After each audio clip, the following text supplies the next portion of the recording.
50 வருஷத்துக்கு தலைவருக்கு பிறகு இந்த இயக்கத்தை கட்டி காக்கக்கூடிய ஒரு இளம் தலைவர் நமக்கு கிடைத்திருக்கிறார். இதை விட இவெல்லாம் எங்களுக்கு கால் தும்புக்கு சமாளிக்கிறாங்க. இப்போ போய் அங்கே உட்காந்துக்கிறானுங்க, மரியாதையாக எங்கள் கூட கூட்டணி வா, இல்லைன்னா தோலை உரிச்சிருவாங்க. பார்த்தவர் அவருக்கு சம்மன் வரப்போது. என்னுடைய அன்பான வணக்கம். இன்றைக்கு பம்மல் வடக்கு பகுதி திராவிட முன்னேற்ற கழகத்தின் சார்பில் இளைய தலைவர் தம்பி உதயாவுடைய 48வது பிறந்தநாள் விழாவை மிகுந்த எழுச்சியோடு ஏற்பாடு செய்து நம்ம எல்லாம் பங்கேற்க செய்திருக்கிற பகுதி கழகத்துடைய செயலாளர் என்னுடைய அன்பு தம்பி ஜெயக்குமார் அவர்களுக்கும், அவரோடு ஒருங்கிணைந்து இந்த நிகழ்ச்சி சிறப்பாக அமைவதற்கு பாடுபட்டிருக்கிற கழக நிர்வாகிகள், இயக்கத்தோழர் அனைவருக்கும் மாவட்ட திராவிட முன்னேற்ற கழகத்தின் சார்பில் என்னுடைய நன்றியை, வாழ்த்துக்களை இந்த நேரத்தில் நான் தெரிவித்துக் கொள்ள விரும்புகிறேன். இன்னைக்கு உதயாவுடைய பிறந்தநாள் 48வது பிறந்தநாள் விழா. இன்றைக்கு நாடு முழுவதும் இன்றைக்கு இயக்கத்தோழர்களால் மிகச்சிறப்பாக நாம் கொண்டாடி கொண்டிருக்கிறோம்.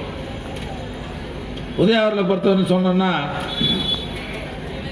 2019ஆம் ஆண்டு எந்த பொறுப்புமே கிடையாது அவருக்கு. நாடாளுமன்ற தேர்தல் வந்தது. அந்த நாடாளுமன்ற தேர்தல் எந்த பொறுப்பும் இல்லாத போது தமிழ்நாடு முழுவதும் சுற்றுப்பயணம் செய்து பிரச்சாரம் செய்து 40 தொகுதியில் 39 தொகுதி நம்ம ஜெயிச்சோன்னு சொன்னா அந்த வெற்றிக்கு அவரும் ஒரு காரணம் என்பதை நான் பெருத்த மகிழ்ச்சியோடு இந்த நிகழ்ச்சியில நினைவுபடுத்த விரும்புகிறேன். அது மட்டும் இல்லை, மிக சிறப்பாக அவருடைய பணியை பாராட்டி நம்முடைய இயக்கத்தோழர்கள் எல்லாம் தலைவர்கிட்ட போய் அவருக்கு இளைஞரணி செயலை கொடுக்கணும், கட்சி இன்னும் வலுவாக வலு பெறும் என்று சொல்லி இளைஞரணி செயலராக அவருக்கு பொறுப்பு கொடுத்தோம். தலைவர் கொடுத்தார். இளைஞரணி செயலராக பொறுப்பேற்றதுக்கு பிறகு தமிழ்நாட்டில் இருக்கிற எல்லா கட்சி நிர்வாகிகளுக்கும் ஒரு தொகுதிக்கு 10,000 இளைஞரணி சேர்ந்த உறுப்பினர் சேர்க்கணும்னு உத்தரவு போட்டார். எல்லாமே களத்தில் இறங்கினாங்க.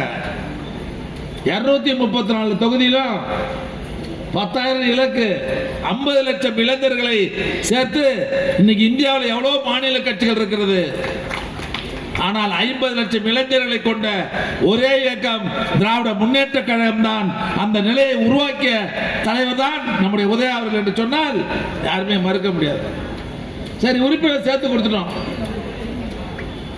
அதோட உள்ள சேர்க்கப்பட்ட உறுப்பினர்களுக்கு கட்சியுடைய கொள்கை தெரியல, புது தம்பிங்கல்ல, கட்சியுடைய வரலாறு தெரியல. அந்த தம்பிகள் கட்சியுடைய வரலாறு லட்சியங்களை தெரிந்து கொள்ள வேண்டும் என்பதற்காக 234 தொகுதியிலும் பாசறை கூட்டம் நடத்தணும்னு சொல்லி உத்தரவு போட்டார்.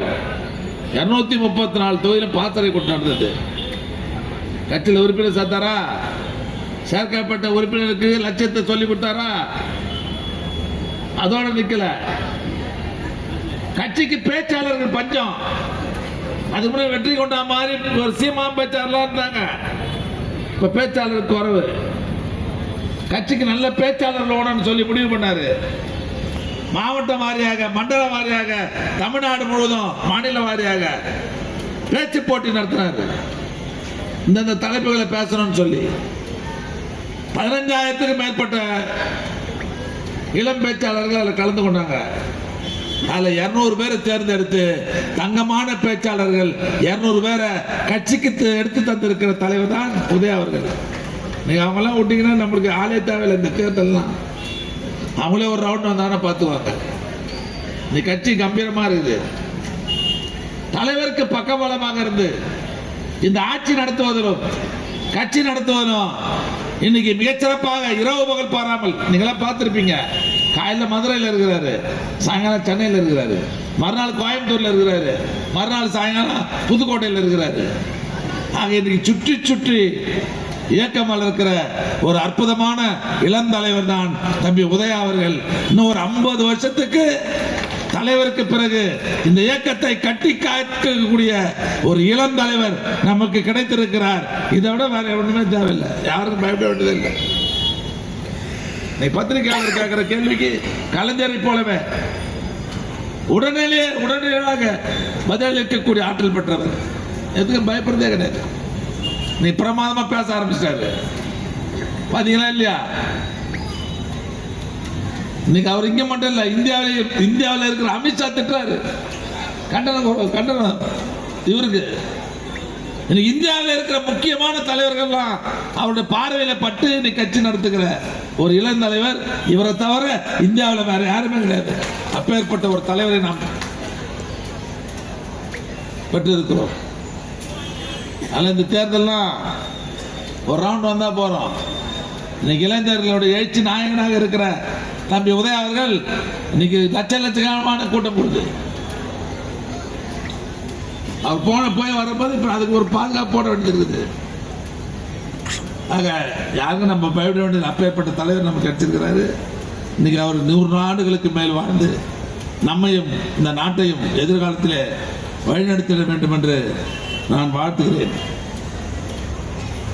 தம்பி ஜெயக்குமார் அவர்கள் ஒரு வாரத்துக்கு முன்னே தேதி கேட்டார், நீங்க வந்து போனோன்னு. நான் என்ன சின்னதா ஒரு மண்டபத்தை வச்சு கட்சிக்காரங்க மட்டும் இந்த புத்தாடை கொடுப்பாருன்னு நினைச்சேன்.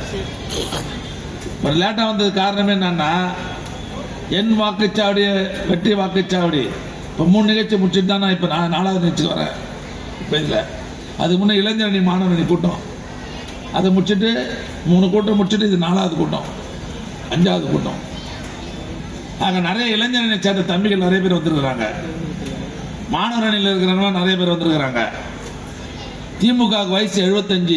பெரிய இளைஞர்லாம் தெரியாது. திமுக வயசு எவ்வளவு தெரியுமா?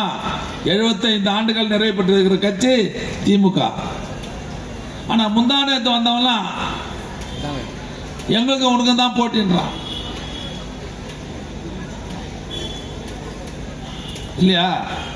நம்ம யாரை பார்க்கல, எவ்வளவு பேர் ஜாமாவெல்லாம் பார்த்த கட்சி இந்த கட்சி. இவெல்லாம் எங்களுக்கு கால் தும்புக்கு சமம். இவெல்லாம் பார்க்க தானே போறோம். அதனால இப்ப பாரு, சிபிஐ ஓணும்னாரு. நம்மளுக்கு சிபிஐ போட்டு கொடுத்துட்டாங்க. இப்போ போய் அங்கே உட்காந்துக்கிறானுங்க. மரியாதையா எங்க கூட கூட்டணி வா, இல்லைன்னா தோலை உரிச்சிருவாங்க. இப்போ அடுத்தவரை அவருக்கு சம்மன் வரப்போகுது, போறாரு. முதல்ல எங்க கூட கூட்டணி வா, பாரு நடக்கும். இன்னொரு வாரம் 10 நாள்ல பாருன்னா கதை நடக்க போகுது. என்ன அமித்ஷா வீடு எடுத்துட்டாராம் ஈசிஆர் ரோட்ல, இங்க தங்கி எலெக்ஷன் வேலை பார்க்கறதுக்கு. நாம யாரையோ பார்த்தோம், இவரெல்லாம் பார்க்க மாட்டோமா? நம்ம இவ்வளவு பேர் வந்துக்கிறீங்களே, நாமெல்லாம் இறங்கி வேலை செய்தா நமக்கு எதற்கு நிக்கிறதுக்கு எவனும் தகுதி உண்டா? எல்லாரும் நம்ம பார்ப்போம். அதில் வருகை தந்திருக்கிறவங்களெல்லாம் அன்போடு கேட்டுக்கொள்வது, இன்னும் தேர்தல் 2 மாதத்துக்குள்ளே வந்துடும். 2 மாதத்துக்குள்ள வேகமாக வேலை பார்க்கணும். சோம்பேறித்தனம் இருக்கக்கூடாது. 18ஆம் தேதி வரையும் இந்த எஸ்ஐஆர் ஃபார்ம்லாம் ஃபில்அப் பண்ணோம். விடுபட்ட அவள் முதல்ல உங்கள் ஓட்டுக்கு தான் பார்த்துங்க, இல்லாத போயிட போகுது. நம்ம குடும்பத்தில் இருக்கிற ஓட்டுலாம் இருந்தான்னு பாருங்க, இல்லைன்னா 6ஆம் நம்பர் படையத்தில் சேருங்க. வர தேர்தல் ரொம்ப சிரமமாக இருக்கும். சிரமமான பொதுமக்கள் நம்ம பக்கம் இருக்கிறாங்க. சிரமம் இருக்காது, தொல்லை கொடுப்பான். இதை தொல்லையெல்லாம் சமாளிக்கணும்னா நாம் ஒத்துமையாக இருந்த காலத்தில் வேலை பார்த்தோன்னு சொன்னால் எவனும் ஒன்றும் கொடுக்க முடியாது. அதனால வேகத்தோடு பணியாற்றுவோம். வருகின்ற தேர்தலில் எதிரியை வீழ்த்துவோம். அந்த உறுதியை தலைவர் இளந்தலைவர் உதயாவுடைய பிறந்தநாள் விழாவில் ஏற்றுக்கொண்டு பணியாற்றுவோம் என்று சொல்லி இந்த நிகழ்ச்சியை மிகச்சிறப்பாக அமைத்து தந்திருக்கிற தம்பி ஜெயக்குமார் அவர்களுக்கும் கழக நிர்வாகிகளுக்கும் மாவட்ட கழகத்தின் சார்பில் மீண்டும் நன்றி வாழ்த்துக்கள் என்று சொல்லி விடைபெறுகிறேன். நன்றி, வணக்கம்.